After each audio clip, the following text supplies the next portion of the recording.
At Wind River Resort and Casino, we like to celebrate life's little moments. Oh, and the big ones too, because around here, when you're completely in the moment, that's when the magic happens. Come in and find your moment at Wind River Resort and Casino. Hello everyone, I'm Mike Krueger and you are watching Coffee with Krueger. This is a special edition and got some bags under my eyes. This fire, I tell you what, it is going to be doing a doozy on a lot of the meteorologists in the area just because it's going to be keeping us awake.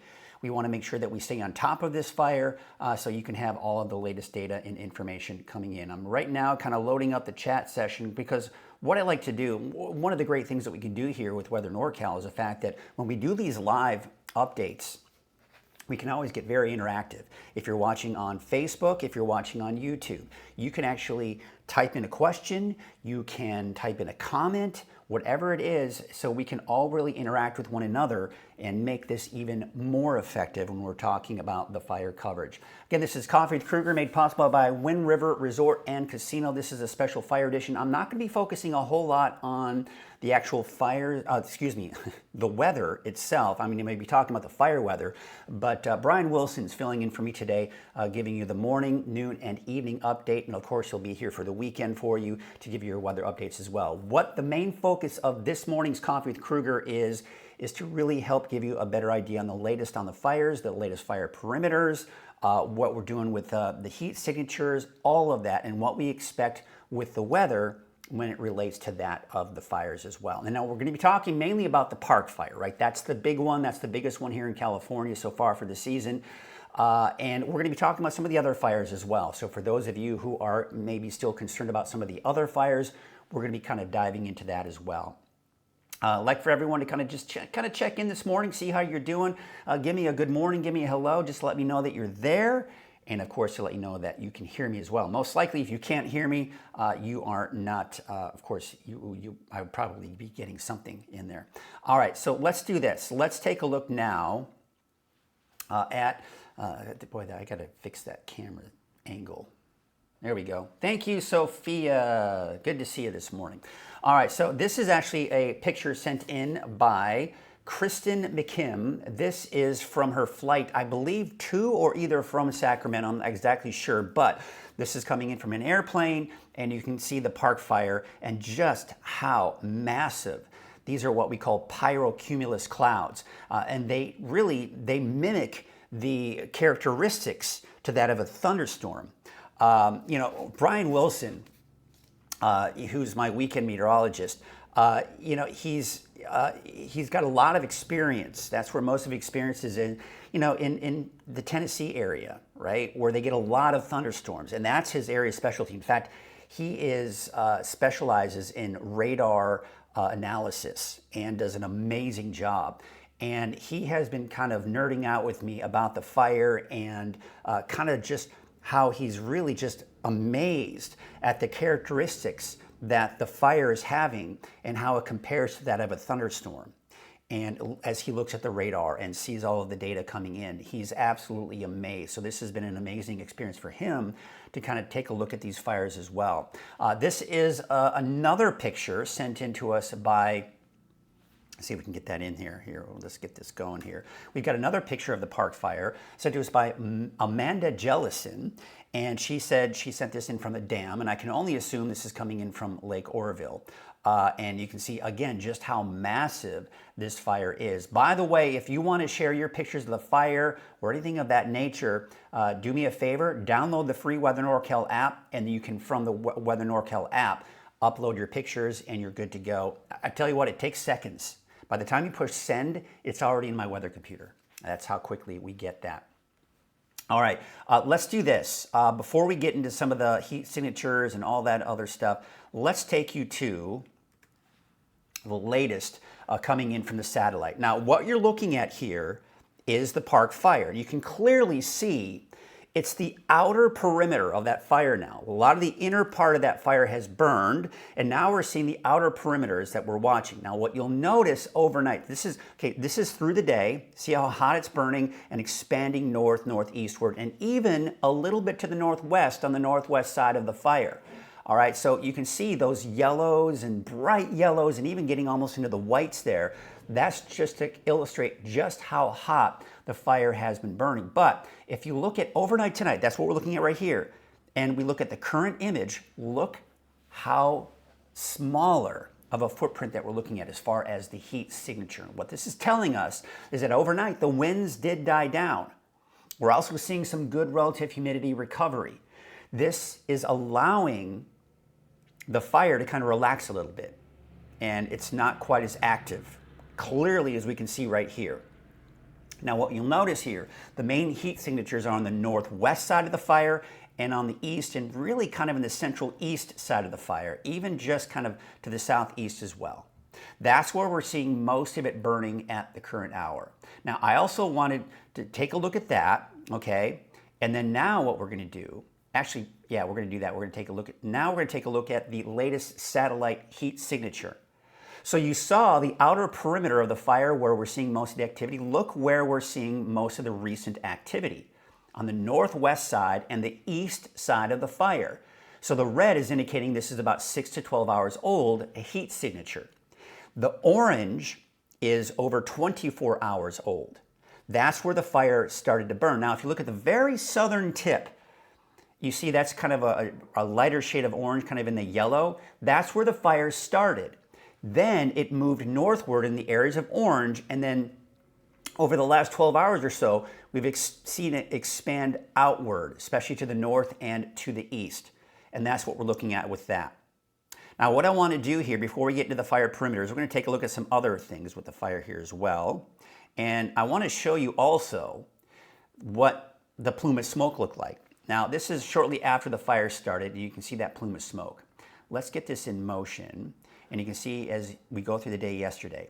Now, what's interesting, and I want to stop this, because you can clearly see, again, so this is yesterday morning, okay? This is yesterday morning. Now, look what's happening. It's that the inner part of the fire had already burned at this point, and it's the outer perimeter of the fire that you can clearly see this burn scar.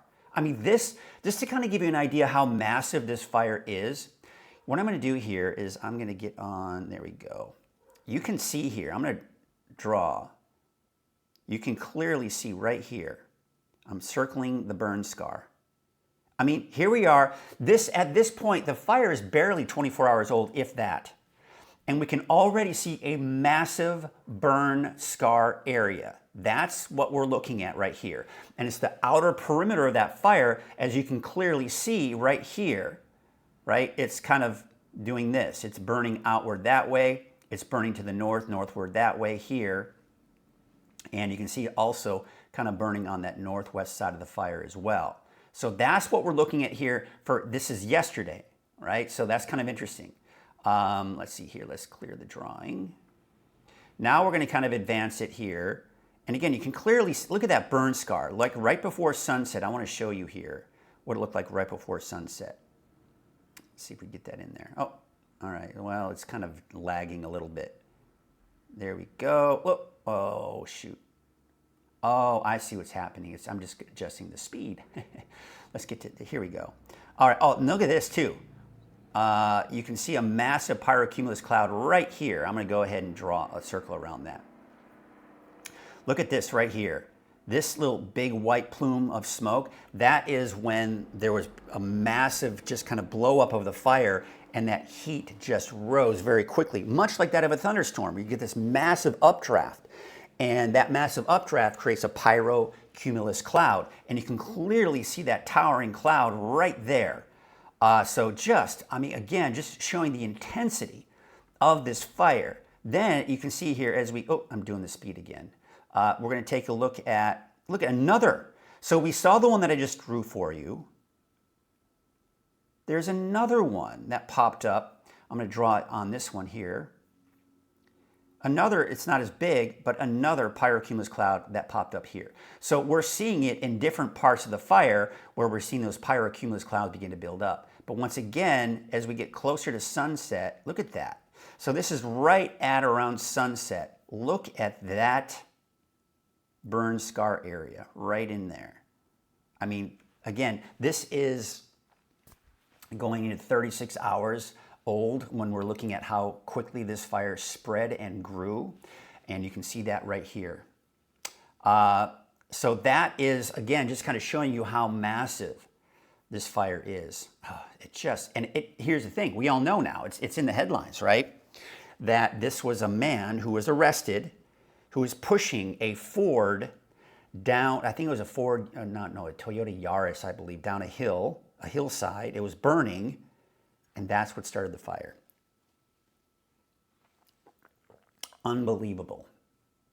This is something that could have been avoided. Homes have been lost. Structures have been lost as a result. And we've got now a lot of people who are dealing with a fire that, you think, especially we do have evacuation warnings in the Paradise area. I mean, talking about PTSD there, right? You think about the campfire. And we all know how devastating the campfire was. And now we've got this fire so close to home.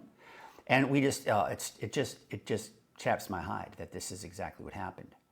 All right, let's, oh yeah, I wanted to also show you this. Now, those pyrocumulus clouds were massive. And I showed this to you yesterday, and I posted on social media, early in the day as well, showing some of the rotation that we're seeing, some of the signatures that you typically see with the tornado. There were, of course, those pyrocumulus clouds, but also fire nados that have been confirmed. You can see this here on an infrared image.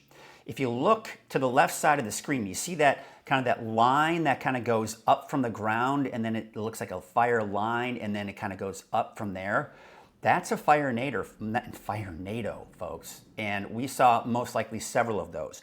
Now, here's the problem with fire nados is typically with just the winds, you have the fire and the ash and the debris, and the upper level winds will push that debris somewhere. And not to mention embers. And that's when we have the issue of fires going outside of the perimeter because the winds can blow those embers outside of the main fire. When you have a fire nado, you have now those embers blowing in all directions. As we spin, all those embers go out in different directions. So it doesn't matter what direction that the winds are blowing, it's the fire nado that now dictates where those embers are going, and then you can get bigger problems that come out of that. And not to mention the fact that it's really elevating the winds in that area, causing a major flare-up in the fire as well. So we don't like to see those. That's not a good thing. Let's take a look now at, we'll take it 24 hours on this fire right here. We'll play this in motion here. And again, you can see just how active yesterday this fire was. And they're kind of moving around. It goes into the overnight hours. So it moved in closer, and then it kind of pushed up. You can see, again, just that glow of red. But notice what's happening. We're seeing less glow in the fire, and notice this plume of smoke is actually not coming up as high. It's not as active. Looks like we have a bit of a cap, too. A bit of an inversion where what it does is it prevents the smoke from rising. Eventually, that cap will get broken, and that inversion will get broken, and we'll see that smoke kind of plume back up again. But with that said, you can clearly see here that the fire is not as active as it was throughout the day yesterday. But here's the problem. We're expecting that to, unfortunately, most likely, we're going to see it get more active here later this afternoon as the winds pick up. And we'll talk about that in a little bit more detail. So there you can see the park fire right there at 164,000 acres, 164,282 acres. I want to just kind of show you some of the other fires as we look at watch duty here. And you show the Shelley fire is still at 15,477 acres. At 66% containment last checked, yes, it is at 66% containment.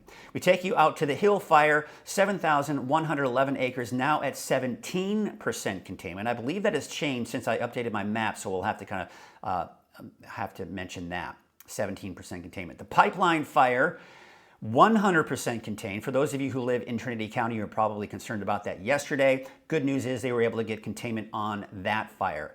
Let's take you out to the Mill Fire and the Smith Fire. Now, the Smith Fire is now at 60% containment at 45 acres, and the Mill Fire, of course, part of the Gold Complex, is at 2,962 acres at 10% containment. So let's take a look at, of course, back to the Park Fire. Now, one of course, the concerns here is we got to talk about is the evacuation orders and warnings. So we're looking at Highway 99, and you can see Chico here, kind of at the bottom of your screen. So we have evacuation orders in north and northeastern portions of Chico, orders, right, and also warnings. Now, in fact, all of the orders and warnings are to the northeast of Highway 99. Nothing as far as to the southwest of Highway 99. Now, we take it up north. A lot of people are concerned, what about Highway 32, or excuse me, Highway 36? It's not anywhere near Highway 36. However, the fire has grown and it has moved closer to Highway 36. But there you can see a lot of the evacuation warnings for the town of Tehama, Proberta, near Los Molinos, and then, of course, not too far from Red Bluff. You can see here there is an evacuation warning just kind of eastern portions of Red Bluff that goes to basically the corner of Highway 99 and Hogs Back Road, kind of extending east-northeastward. That is where there's an evacuation warning. That just means get that go bag ready. You don't have to leave just yet, but just note that you need to be aware of that and, of course, watch that very closely. Now, a lot of you might be asking, well, where can I get these evacuation orders and warnings? Well, there are a couple of places, and the easiest place to go, and this is what I want to do, I'm going to direct you to weathernorcal.com. Let's take you to the home page to start off here. So as we take you to weathernorcal.com, the very top, you will see the 24-hour streaming channel, which of course we're watching the live stream right now. If you go below that, you'll see right here, fire danger. Click on that image. That'll take you to the map we're just looking at. And there you can see Brian Wilson did the update this morning for the weather. But there you can see watch duty. Now, watch duty, quite honestly, is going to be your best and easiest place to find those because it's all in one convenient location. Because here's the problem, and this is frustrating, and I'm not a government official, so I don't make these decisions. But you've got two different sources. Either it's from the county or the county is working with a program called Protect or Genesis Protect. But not all counties are part of Genesis Protect. So I want to show you something. We go down here and here's Genesis Protect right here. Again, we're still on the Weather NorCal fire page, by the way, so you can get all of this right here. But look at this. As we look at Tehama County, we've got all the watches and the orders in there, right? But look south. We're not seeing any watches or orders for Butte County. Why? Well, because it's not part of the Genesis Protect program. So here's what we've got to do. We got to go down here. There, I've got it conveniently located for you at the bottom of the fire page. We go to Butte County, click on that link right there. Now, again, it gets confusing because you go in here and you have to go to the left side. You have to find where it says Community Evacuation Maps right there. That's where it says Community Evacuation Maps. You'll click on that. All right, now we have to read more. Well, where is it? Well, it's right over here. Right over here it says Evacuation, there you go, Evacuation Zone Map, right there. So you click on that. It says, okay, you're now leaving our website. So now you got to leave the website. Proceed to the website. Now it takes you in. Again, I'm showing my frustration. I shouldn't, but because this is information that's very useful and you got to find it. But there it is right there. Now you have Butte County's orders, evacuation orders and warnings right there. And then of course you can zoom in, you can find out where you are, all that stuff. But again, to make it easier on you, I would just say go to the very top of the Weather NorCal fire page, and they're all right there conveniently located there for you on watch duty. That's your best bet. That's going to be your best bet to find out where those, and you click on each one of those, it'll tell you where the evacuation orders are and all that stuff. And when you click on the actual fire itself, it'll actually, if you know your zone, you can find it TEH 854, there's an evacuation order. If you know that's your zone, you know you've got to be out of there, right? And you can see also they've got conveniently located in one centralized location, all of the warnings, and of course the advisories as well. So due to different road closures and stuff like that. All right, and then of course evacuation notes. So it gets confusing when you go outside of that. All right, let's take a look at the fire perimeters. Now, again, we were talking about there is, of course, the outer perimeter of that fire where we're seeing the most recent activity. Let's take you to the park fire now. Now, you'll notice here you got the solid shade of red and then the lighter shade of red. That is to show you from the fire perimeter that I showed you last night at 7 p.m. how far that the fire has grown northward. And you can see that. So it's at 164,282 acres as of last check at 3% containment. Now we're going to take a look at some of the distances. Now, since last night, this is with the distances. From Chester, about 35 miles. From Shingletown, about 29 miles. You can see Red Bluff, 19.4. Corning, 15.4. That was the old fire perimeter. To show you that it's grown closer, take a look at Shingletown and take a look at Chester. Again, you can see how it's grown a little bit closer to both of those communities. It's also grown closer to the Quincy area, as you can clearly see. That has kind of moved in that area. Now, let's zoom it in tighter, places like Chico. So, as we look at the solid shade of red, you can see it hasn't grown any closer to Chico. It hasn't grown any closer to Paradise since the last fire perimeter. And we're not seeing that. And the reason being is the winds are blowing from south to north. They're blowing in this direction, okay? And you'll see that when we take a look at the fire, at the winds. But you can see it has grown east side, so a little bit closer to places like Magalia, for example. So again, you can see it's moved just a tad closer to the Magalia area. Now, let's take you right to the south end of the fire. And I'm going to go into a little bit of an edit mode here. We're going to kind of just walk you around the fire perimeter so you can get an idea. Now, I want you to also think about asking me questions if you have any questions about distances, your community, all that stuff. I want to help you. I want this to be a resource and a place for you to go, and you can ask me questions because if you're concerned about your community, we can see if we can get in there and get how far it is or if you're within that fire perimeter. Just kind of checking in with everybody here. Good morning. Tara says she's watching closely. Don Arnold is saying good morning. Good morning to all of you that are saying good morning. Thank you. Looks like it's close to you in Red Bluff. Bill Carlton, yes, it is moving closer. Good morning. Good morning. Everybody's saying good morning. Thank you. You can all hear me.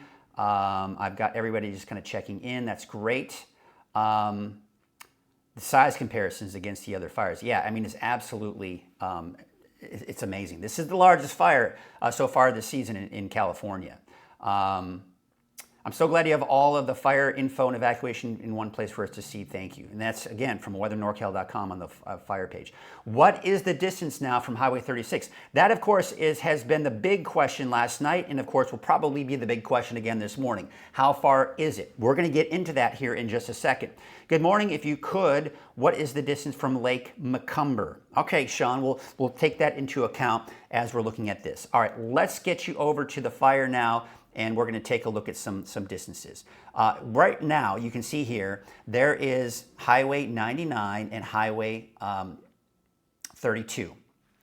All right, so we're going to do some distances here as we kind of get into the Chico area. All right, so there's Upper Park where the fire started. There is a look at Highway 32, 1.5 miles. From Highway 99, well, let's do it from here. This is probably better. Well, yeah, about 3.9 miles, 3.8, just under 4 miles.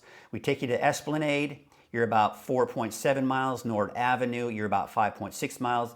Downtown Chico, about 4.8 miles. And then, of course, we take you to Deer Creek Highway to the east, southeast of the fire, 2.4 miles. All right, let's get that measurement tool out of there. And we're going to move you northward here. And what we're going to do here, let's take a look now on the west side of, well, we'll get to that here later.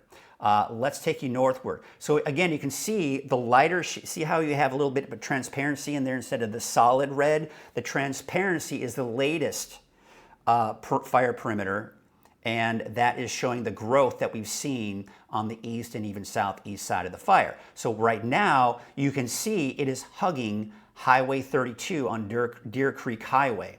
So it is right there, butting up right there on Highway 32, has not crossed Highway 32, and I'm sure the firefighters are doing everything they can to prevent that from happening. Now, look at the difference that we're seeing here. Last night, this is what the fire perimeter was showing. It was showing that it was about 4.8 miles from Forest Ranch. Look how far it has moved in a matter of what, just overnight. 4.3 miles. Now we'll take a look at where it is just from Forest Ranch. It's about a half a mile from Forest Ranch proper. Let's do this. I'm going to get it out of here, and we're going to zoom in tighter to Forest Ranch. Okay? And we're going to take a look at some of the streets that are coming in here, and we'll take a look at Forest Ranch. So there's a look at Forest Ranch. We're going to go ahead and get the measuring tool out, and we'll go here. There's Nopal Avenue. I mean, it's just right there. There's Deer Creek Highway, 0.4. Christina Drive, 0.3. We take you to Forest Ranch proper, based on at least what the map is showing here. You've got Cabot Place, Forest Ranch Road, 5.5 miles. Let's see if I can. Berry Lane, 0.8 miles. Now, as you go to the east side of Highway 32, you've got Shot Road, and then Starlight Drive is about 1.2 miles. And then something Tippy Toe Lane, I think is what that is, 0.7. And then English Lane is about let's do it from here. Yeah, 0.2 miles. Okay, so I just wanted to kind of give you, as we go into the community of Forest Ranch, there's obviously going to be a lot of concern because it hasn't quite reached your community just yet, but it is just barely getting close. Now, keep in mind, there are a lot of efforts coming from the firefighters to protect these communities. So we can thank the firefighters for a lot of that, for not having it not really kind of come into a lot of these communities here. There's the northeast side of the fire here, and there are some roads, there are some streets here. So let's take a look at the distance from some of those communities. Here you can see Deer Creek Highway again. Looks like we have kind of a different road here from the west of Wagon Road, 0.4. There's Wagon Road, 0.6. Forest Ranch Road is 0.3. Starlight Road, about 0.8. Pine Way, 0.8 miles. Cabernet Way is about 1 mile. So you can kind of get an idea there. All right, let's get that measurement tool off. We'll delete that. And now we're going to take a look. We're going to zoom it out here so we can get a better perspective of what we're looking at here. Now, as we go to the north side of the fire here, now we're getting farther, we're getting kind of outside of, just kind of into some rural areas. But again, you can see that growth. You see that solid line right there? I'm going to do a little illustration here. You see this right here? This is the old fire perimeter. This to the east of that is the new fire perimeter. So that is clearly showing that we've seen some significant growth. Now, you can see here, yesterday I was reporting that the town of Cohasset was outside of the fire perimeter. Now it looks like southern Cohasset is within that fire perimeter. So what we have to remind ourselves, and I want you to remember this, if your community, if your street that you see here is within the fire perimeter, that does not mean your house has burned down. Remember that, please. Always remember that when I'm doing these fire perimeter maps. You need to understand that there are efforts going down that you don't see that the firefighters are doing to protect these homes, okay? So just please remember that. But you can see Harvey Road, Villas Road, Cohasset Road, Maple Lane, Resources Lane, Vilas Road, Ponderosa Way, all within that fire perimeter. Now, as you get into Cohasset proper, Cohasset Road, North Cohasset Road is outside. Hollow Oak Drive is just outside of the perimeter as well. Dream Lane is outside of it. Northern end of Villas Road is outside. Mud Creek Road outside of the fire perimeter. Here you can see Cohasset Loop. Looks like it just got within that fire perimeter right there. And then, of course, we start heading northward. We're now kind of starting to get outside of, you've got Camp Joy Road, all of these outside of the fire perimeter. So again, I just wanted to show you that for Cohasset. Okay, now let's take you to the north end of the fire. We'll keep going here. And it doesn't look like we had, yeah, this is all just very rugged terrain. So the next question was, how far is the fire from Highway 36? Let's do that. Let's take a look at that. So there's a look at, I'm going to zoom it in tighter so we can get really some better numbers. All right, let's take a look at that. There's Highway 36 around Paynes Creek and Mineral. Let's take you to the very southern tip, northern tip of that and take you up. From Highway 36, you're at about anywhere from 14 to 15 miles. It depends on the bends in the road, but about 14 to 15 miles. Paynes Creek, you're about 15 miles from the fire. Mineral, you're about 18 miles. Again, these are just basic ideas. There's a chance this may be a little bit more to the north, by the way, but this is the latest fire perimeter that we've got. Taking a look at Dales, it is about 17 miles. Dairyville, 12 well, let's see here. No, more like 13.5 miles. All right, so we are looking at the very northern tip of the park fire that we are looking at right here. All right, let's get that out of there. Now let's take you to the west side of the fire. So now we're looking at Los Molinos, and you can see that there was, I'm going to zoom in a little bit tighter, you can see a little bit clearly. You can see here, I'm going to do a telestration. This was the old fire perimeter, and there was a little bit of that growth this way. So it has moved in just a tad closer to the community of Los Molinos. So let's take a look at that measurement. Let's see where we are. So there's the latest fire perimeter. We'll take you here, and we'll take you to Los Molinos, and right there, just a little, just under 10 miles. From Los Molinos, east side of Los Molinos, about 8.7 miles. And of course, there's the Sacramento River, about 10 miles there. All right, so I wanted to show you that measurement there. All right, let's take you southward. And there's Highway 99. Now, you can kind of see this main stretch here on the southwest side of the fire. It's looking like it's running fairly parallel to that of Highway 99. So let's see how far the southwest side of the fire is from Highway 99. It's about a little over 4 miles. There you can see the airport. Let's zoom it in here a bit tighter. Let's get out of the measurement tool here. And we're going to zoom it in here a little bit tighter. We're starting to get closer to some more communities, more homes, the works, right? So let's take a look at that. You've got Richardson Springs Road. East Richardson Springs Road is getting within that. There's Cohasset Road, and then eventually goes into the fire perimeter, as well as Kiefer Road right there, right? That's kind of where Kiefer Road and Cohasset looks like they merge. Right just to the west of where Kiefer Road and Cohasset Road merge, it looks like you are outside of that fire perimeter, okay? But there you can see, I mean, we've got what looks like some homes in here. So you've got Kiefer Road kind of running along that. Let's see if we can get some, there's some streets. So let's get some streets in there. Let's do some measuring. And we have got Hicks Lane, 2.3 miles. Donald Drive, 2 miles. Missile Rose Road, about 1.2 miles. Charlotte Court, where it meets, I think that's Hagermidge Road. There's Charlotte Court, 1 point. There's Elliott Drive, 2.3. Talon Drive. There's Garner Lane at about 2.9 miles from the perimeter, and Kelsey Drive, about 2.8. All right, so we've got some of those in there.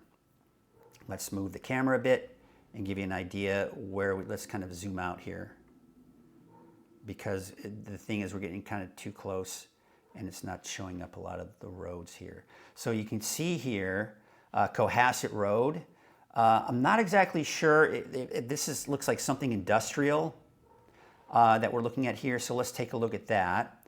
So Cohasset Road, 1.6 miles, you've got Marauder Street, 1.8 miles. You've got Fortress Street, 2 miles. There's Oasis Drive and Oasis, 2.1. Donald Drive, 2.5. Boeing Avenue, where it meets Cohasset, about 1.7. As you start headed southwest side of Boeing Avenue, about 2 miles. All right, let's get that measurement tool out of there. And again, I'm not looking at the comments just yet because I'm just kind of really focusing on trying to get through this first, and then we'll kind of, oh shoot, I'm going to have to do this. Not a problem. All right, good. We're back where we need to be anyways. Okay. Let's see here. There we go. There's Thorn Tree. Now, again, we're getting into, I mean, we're not too far from the edge of this community. So there's Eaton Road right here. And let's see what road this is. We kind of zoom it in a bit tighter. Let's see if we can get some roads in there before we start losing. Can we get some roads? No, looks like the roads aren't going to show up. But we'll zoom this in as close as we can without seeing some of these roads kind of move out of the area. So here's the very southern tip of the fire. Now keep in mind the southern tip of the fire has not grown since last night. It hasn't moved any closer to you. But I do want to give you an idea of where that fire started, which is right here. The fire did start right here, okay? And so it's grown northward from there. But there's Eaton Road from the southern tip of the fire, 1.2. Now the very northern edge of that community is 0.9 miles. All right, let's take you from here. The very edge of that community here is 1.4. You've got Floral Avenue, 1.6 miles. Again, that Eaton Road. Glenshire Lane, 1.9 miles. There's that part of Eaton Road. Sarah's Avenue. North Avenue.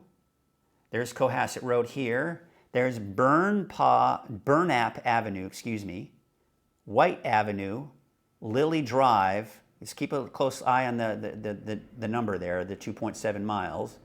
There's Mort Lane. Again, these are just approximate, just to kind of give you an idea. And we've got Daisy Drive at the very here. Let's take a look at Glenshire Lane, 2 miles. Kona Drive, let's do it from here. Kona Drive is about 1.5 miles, and Levi Lane is 1.3. Again, we're looking at the very southern tip of the fire perimeter, and I just wanted to kind of show you some of that. Let's see if we can zoom this out now and get you some. Actually, I think the fire started, I apologize, the fire actually started right here. That's where the fire started, and then it kind of went around here. All right, folks, that is kind of looking at the fire perimeter there. So when it comes to the park fire, let me know if you have any questions. Let's get into that. I'm going to get in here between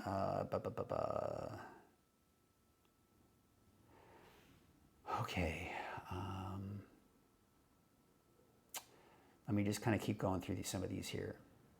Is Highway 32 open in Chico? I believe it is. I don't know for sure which highways are closed at this point. So we took a look at the distance from Highway 36. The northern end of the fire perimeter, the latest one, is at about 14 to 15 miles, depending on they've got all those bends in the road. So about 14 to 15 miles from Highway 36. So for those of you who are just kind of checking in here, the north end of the fire perimeter is about 14 to 15 miles from Highway 36. All right, just to kind of give you an idea there. What is the difference from the distance to Lake Macomber? Let's see if we can find. I think Lake Macomber may show up on the map here. We'll see. I want to make sure that you need to zoom it out even more. But again, keep in mind, it's now we're going on to Highway 44. So let's just take it to Shingletown, okay? And we'll do the distance here. And I think I showed that a little bit earlier, but people are kind of joining in at different times, so we'll do that. Now, Shingletown proper is about 25 miles. So as you go to Highway 44, you're about 25, 26 miles from Highway 44. Okay, so Lake Macomber is not too far from that. There's, of course, Lassen Park. There's the entrance, 30 miles. There's Mineral, 18 miles. Chester, someone had asked Chester, how far it is from Chester? Well, let's take it to Chester. It's over 30 miles from Chester. Let's do it from here.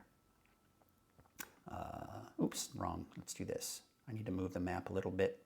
Excuse me while I make a few adjustments here. All right, let's do this. Let's get you to some, there we go. All right, now let's take a look at Chester. And we'll do it from here. and it is about, yeah, it's about 30 miles from Chester. Greenville, approximately, again, it's probably closer to that other side of the fire. Let's do it from here. Greenville is about 40 miles, kind of along the shore there. So it goes from, from Chester to about 30 miles, the south shore of Lake Elsinore about 34 miles, from the peninsula about 32, and of course I showed you Mineral there just a second ago.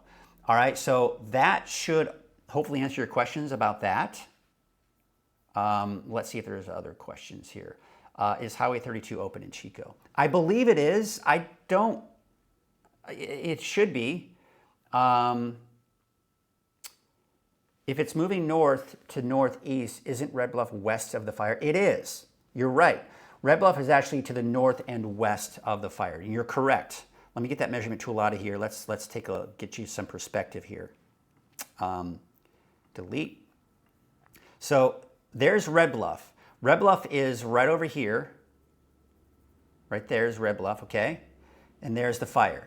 But most of the growth has been on the north and east side of the fire. You can clearly see, and you can clearly see where the old fire perimeter is. Just so right here is the old fire perimeter.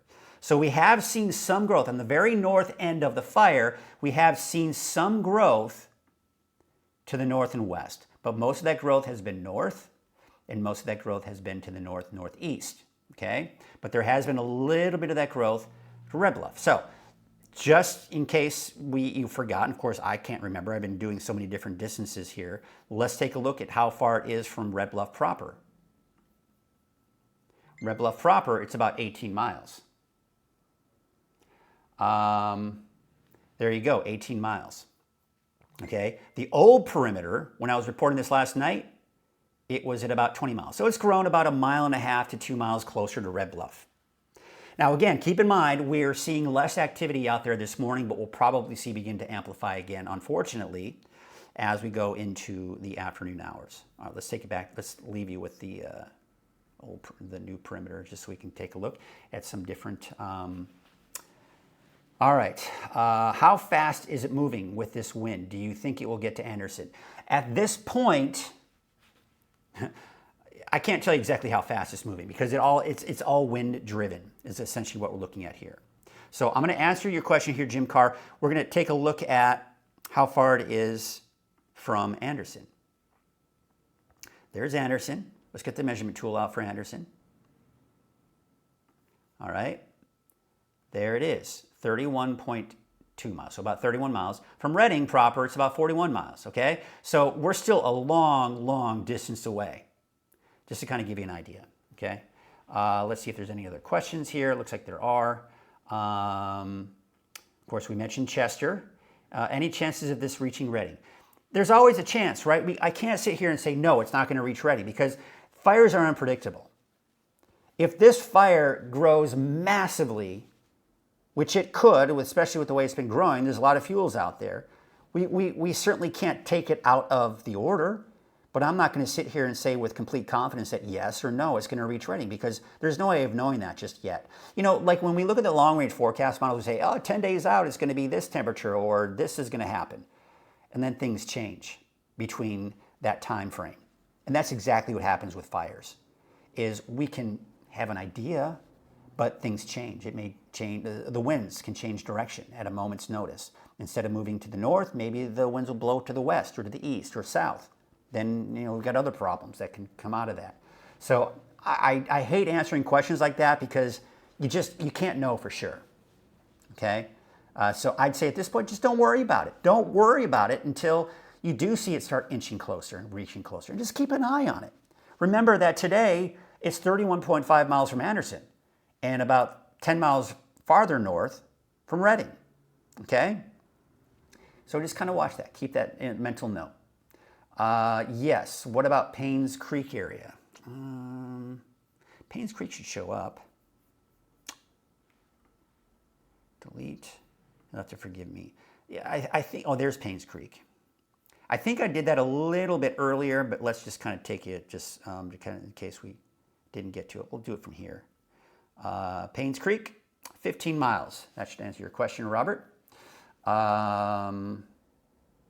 There you go. What is the distance between the bottom?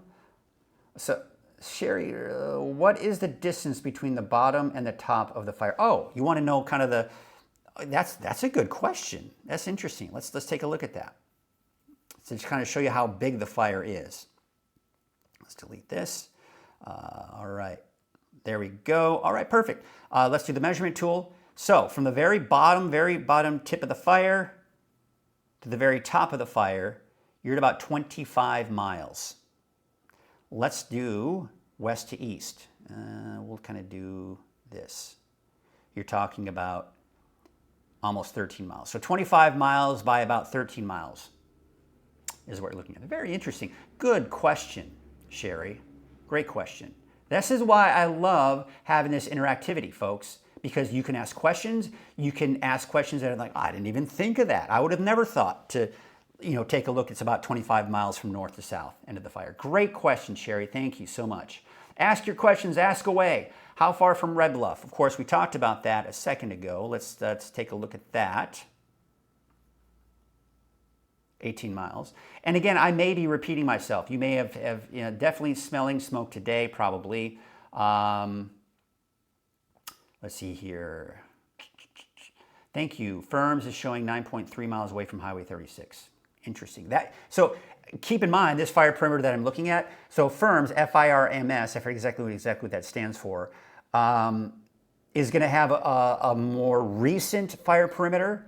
So it does not surprise me that the north end of this fire may be actually a little bit farther than what you're seeing here. So that doesn't surprise me. Thank you, Peggy, for that information. Let's see here. So Anthony, you're asking, a guy lit a car on fire, which started this disaster. I don't know if he lit the car on fire, but it was a car that was on fire, and he pushed it down a road, and now we have the park fire. That's exactly what happened. He was arrested, so that's good. He's in custody. Which way is the wind supposed to be blowing today? We're going to get into that here in a second. How far from Manton? I missed the first part. Let's take a look how far it is from Manton. Let's get the measurement tool out. Let's get that out of there. Delete. Good. Oops. Delete. There we go. All right. Let's see here. Manton. Let's see if we can get Manton on the map. There it is. Okay, here's your measurement tool from Manton. Okay, there's a look at Manton. About 21 miles. Somewhere in that category, somewhere in that range. Let's see here. It says, hey, 32 to Chico. Yeah, so Highway 32, the part that's close to the vicinity of the fire, absolutely it's closed. Now, through Chico, in Chico, Highway 32 should be open.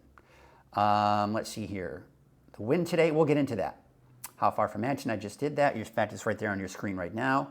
Shingletown, I think it was like 25 miles, something like that. Paradise? Oh, fair. That's a good question. Let's do Paradise. Now, again, as I'm giving you the measurement for Paradise, I need you to remember something, okay? The fire, the south side of the fire, that's not growing. We're not seeing growth toward Paradise. Keep that in mind, all right, folks? The south end of the fire, we're not seeing growth. However, I will say this. You can see right here. I'm going to illustrate this right here. You can see the old fire perimeter right here. And the new fire perimeter from last night is right about there. So let's do the measurement. To Paradise. Proper, you're at about 6 to 6.5 miles. All right, that's where the fire perimeter is, about 6 to 6.5 miles from Paradise. Okay, now again, I want you to remember the fire is not growing in that direction. All right, good question.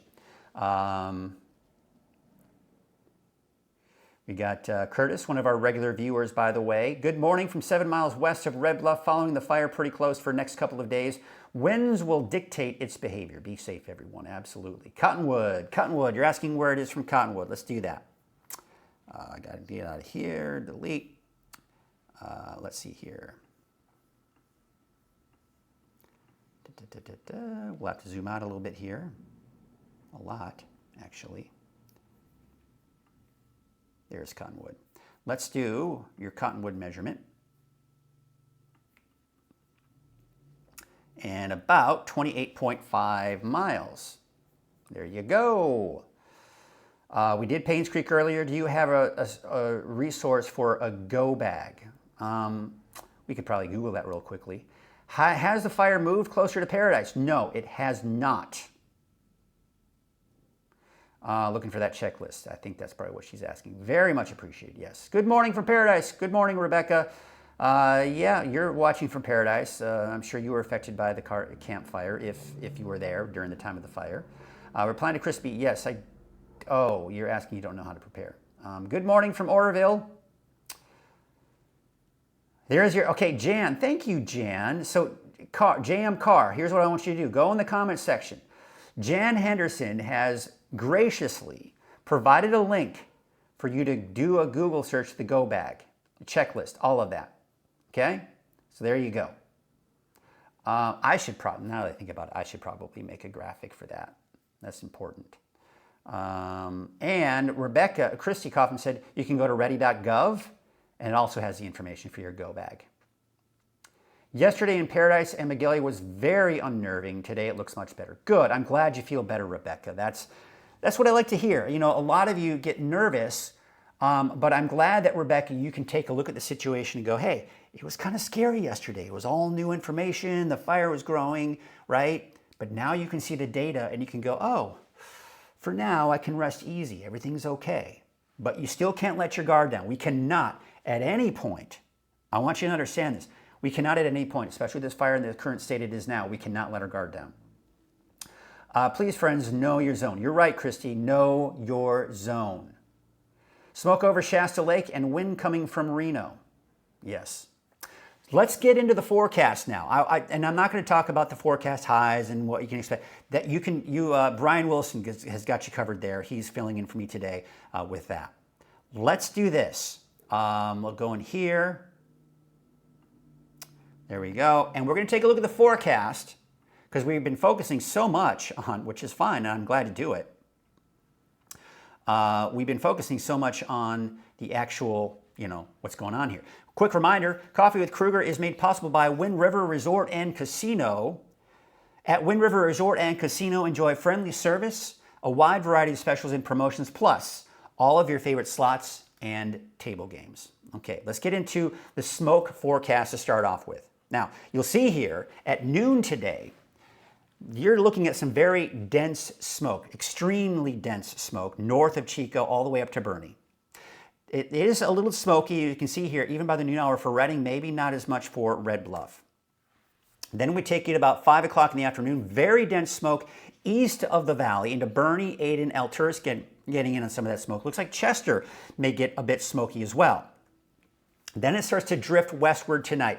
I think places like Red Bluff, Redding are kind of in that borderline where we could see some of that smoke and smell some of that smoke in the north end of the valley around Red Bluff and Redding. But Chico itself, you're not going to see a ton of smoke because that wind is blowing the smoke north of Chico.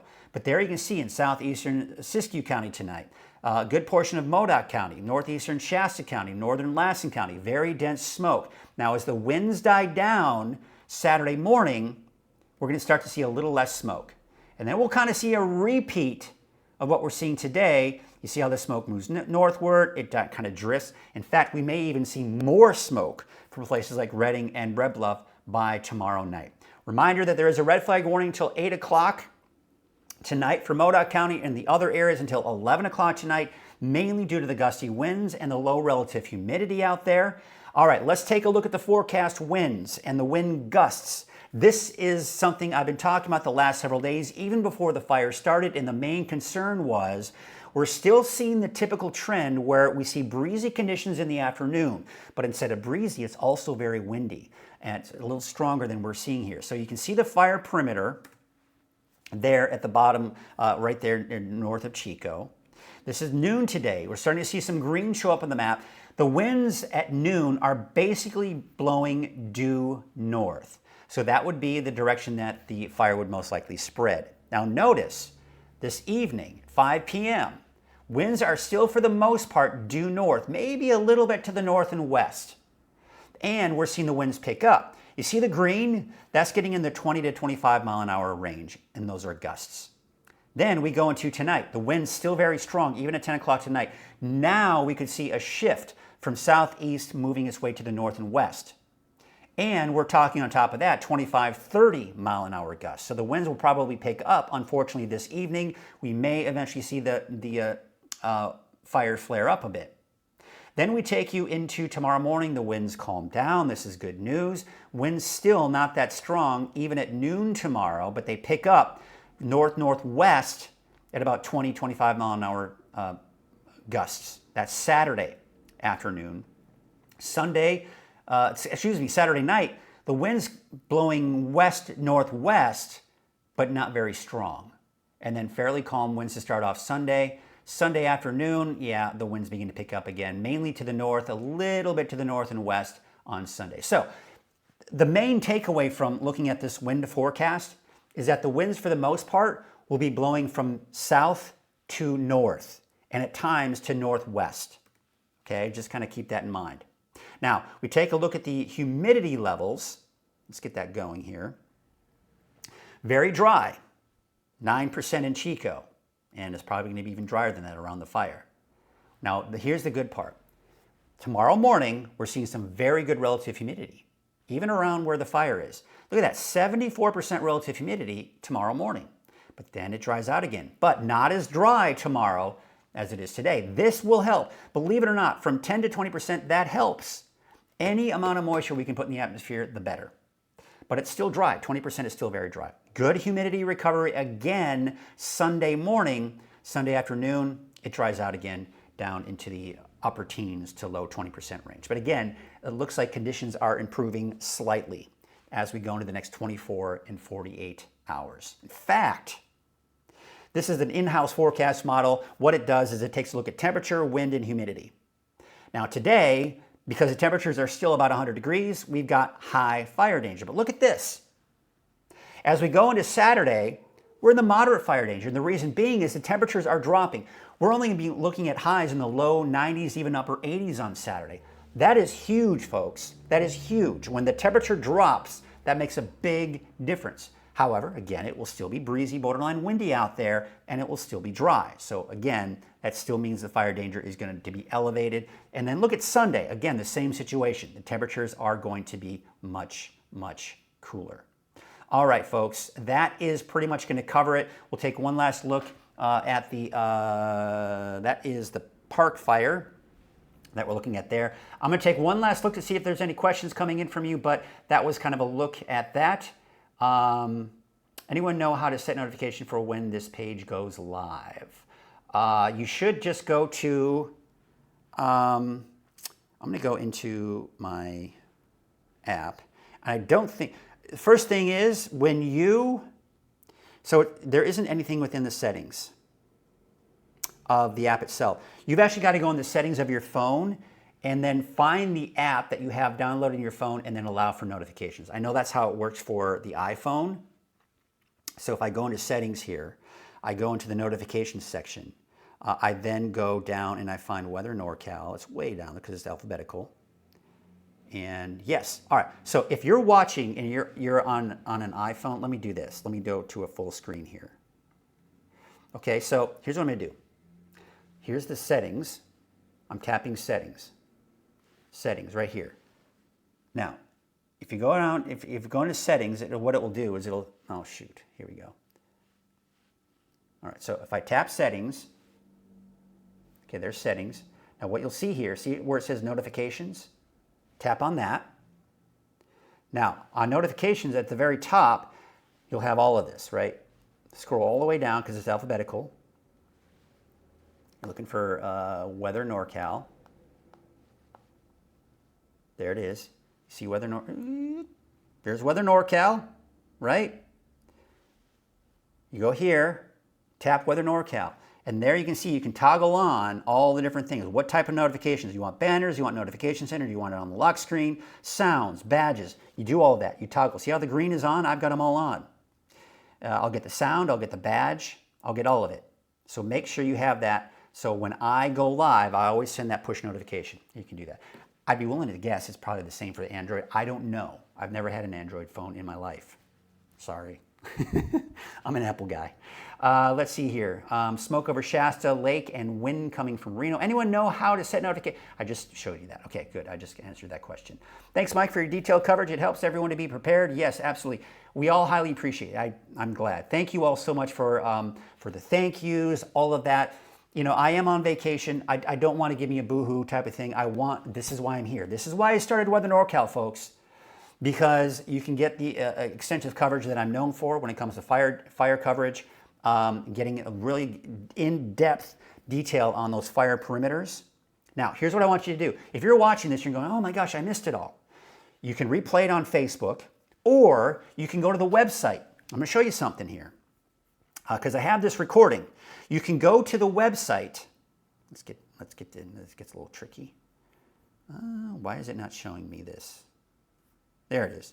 There it is. Oh, no. Boom. No. Oh, I need to go over here. Hold on one second. There it is. All right, let's go to the Weather NorCal website. We're going to go to the home page. And it's really easy to navigate to, folks. We're going to the home page. All right, so there you can see the 24-hour streaming channel. That's what's going on right now. Oh, I need to do something about my eyes. Ugh. Okay, anyway. See right there, right below the live page, it says Coffee with Krueger. Now, there is also at the very top on the banner, Coffee with Krueger. You click on that, and Coffee with Krueger. Now, this is from 2 days. This is actually from yesterday. But once I'm done recording this, I'm going to upload this to the Coffee with Krueger page, and you can watch what I just did here live for the last hour. I've been on for about an hour now. And you can watch the whole thing that I recorded live right here on weathernorcal.com. Okay, so I want you to do that if you're wondering. YouTube has it as well. You're correct. You can watch from there. You can go to the YouTube page, the Weather NorCal YouTube page, and it will have the previous live updates on there as well. Thank you, Robert, for mentioning that as well. So that is going to do it, folks. So glad you could join us this morning. I hope this was the information that you needed. Here's the thing. This is the last day of my vacation. I am going to be following the fire, but I'm going to be spending some time with my family. It's the last day that we're here. I'm going to be spending some time with my family today. If we get back in time and I can get to some of the data, I may be doing another live at about 7 o'clock tonight. We'll see. I got to get some rest, so we hit the road, heading back home to Reading. We're leaving midnight tonight. We'd like to get away from all of the border mess. With that said, I plan on having my wife do a lot of driving, especially as we get into the daytime hours, so I can keep an eye on the fires and keep you informed, at least for my phone and via social media. That's the best I can do for tomorrow. Then hopefully as I get home on Sunday, I can start getting back into some of that coverage. But that's kind of the situation right now. So hopefully, again, this helps. I'm going to keep a close eye on it today. And if we see a massive major flare-up and we start getting threats to different communities, we'll certainly be on the lookout for that. Maybe I'll do a more condensed version. We'll see. But that's going to do it, folks. So glad you could join us this morning. And we will... Oh, I'm getting a call in from KQMS. They might try to call me a little bit sooner. All right. That's going to do it, folks. I'm going to finish this up, and we will finish it out.